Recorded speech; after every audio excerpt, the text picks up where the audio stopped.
कहा रंग हरियर का देखी के पिया मोरा रूठल हो।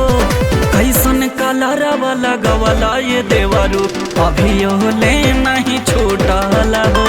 कैसन कलर वाला गवला ये देवरू अभी ले नहीं छूटल हो।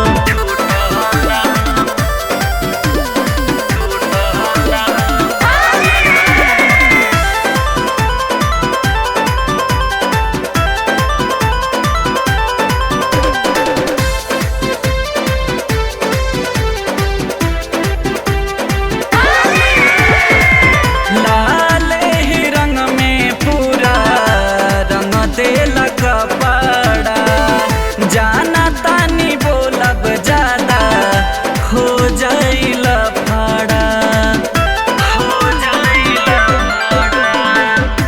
लाले ही रंग में पूरा रंग देल कपड़ा। जाना तानी बोलब ज्यादा हो जाइल फाड़ा। जरा तनी है हाँ सोची हो सोची लागे कैसन कलरवा डलला ये देवरू अभी ले नहीं छूटल हो। कैसन कलरवा डलला ये देवरू अभी ले नहीं छूटल हो।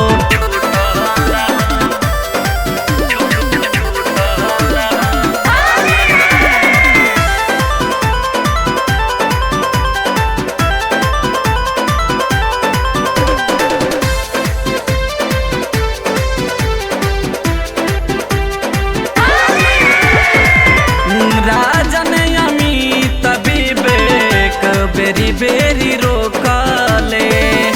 कृष्णा बजारी रंगमा ऊपर हमारा फेंकले, ऊपर हमारा फेंकले।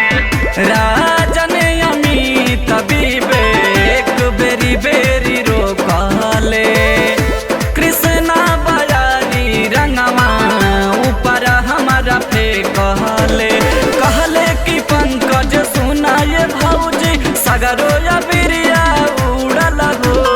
कैसन कलर वाला गवला ये देवरू अभी ले नहीं छूटल हो। कैसन कलर वाला गवला ये देवरू अभी ले